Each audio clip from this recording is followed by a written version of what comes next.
Welcome to the CCEF Blogcast, where CCEF authors read their own blogs. Today, Aaron Sironi is reading his blog titled A Family Vacation, A Broken Transmission, and a God Who Is With Us. Aaron tells a story about a time he and his family went on a camping trip, only to have their car break down. He shares what they learned about God's care and presence. A family vacation, a broken transmission, and a God who is with us. Recently, I said these words to my wife as we began to panic about 25 miles north of Jackson, Wyoming. God is with us. He will help us and provide for us. This is no surprise to him. We need only to be faithful and not lose heart. It was the second day of our much-anticipated family camping trip to Yellowstone and Grand Teton National Parks. We were a good 5-hour drive from home, and our vehicle's transmission had just completely failed. The day before, as we started an almost 3,000-foot ascent into the park, I heard and felt a grinding noise and the reluctance of our well-worn GMC Yukon to move forward. Oh no, this could be really bad, I thought, but it seemed to be too late to turn back. We set up camp and enjoyed God's beautiful creation. The next day, because it was pouring rain, we loaded up the Yukon and drove 40 miles into the town of Jackson, Wyoming. Again, the Yukon began to rev and act up. Now, I'm old enough to know better than to respond to these warning bells with my instinctive and familiar proud naivety. Maybe if I ignore it, it'll resolve itself. Regrettably, I have been quite slow in learning to heed these warnings. Many times have I concluded, I can pull this off. What are the chances that it will really happen?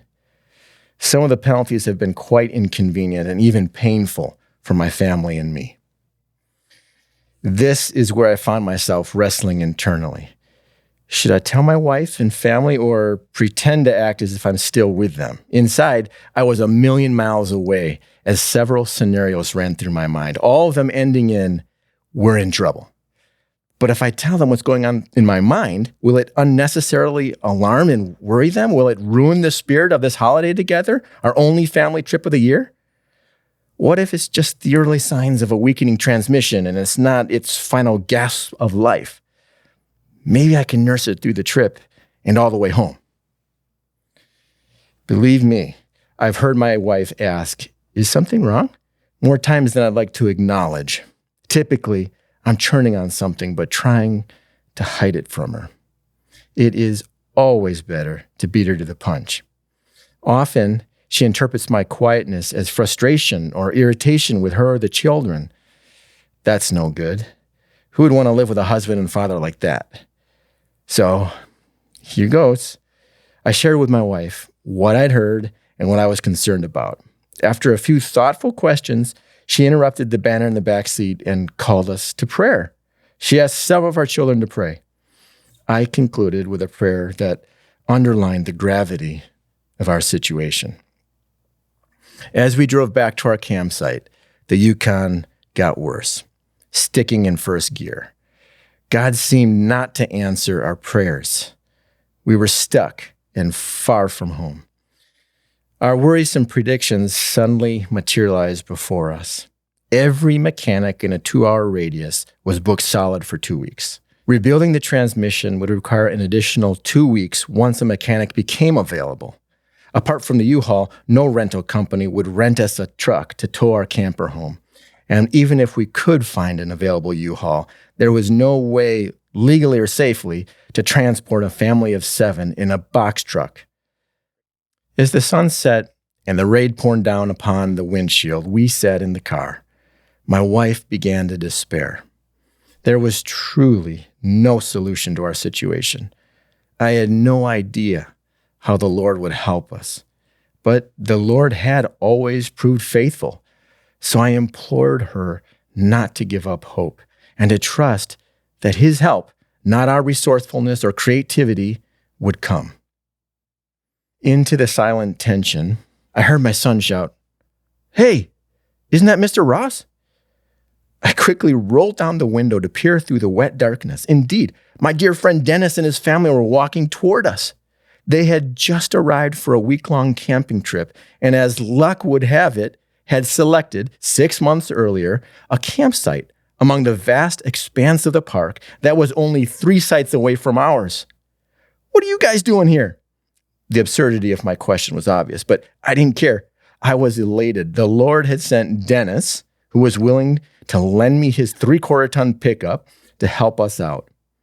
Early the next day, we carefully nursed a faltering Yukon, a borrowed pickup with a camper in tow, and a grateful Team Sironi all the way home. We continue to talk about this story as a family, how God graciously provided at just the right moment, how he continued to provide after we got back home with an experienced and generous mechanic. I'm amazed at God's grace to us. There were other blessings too. During the trip, we saw grizzly bears, a massive bull elk, deer, a fox, buffalo, and other smaller animals. We fished, we mountain biked, we played board games into the night.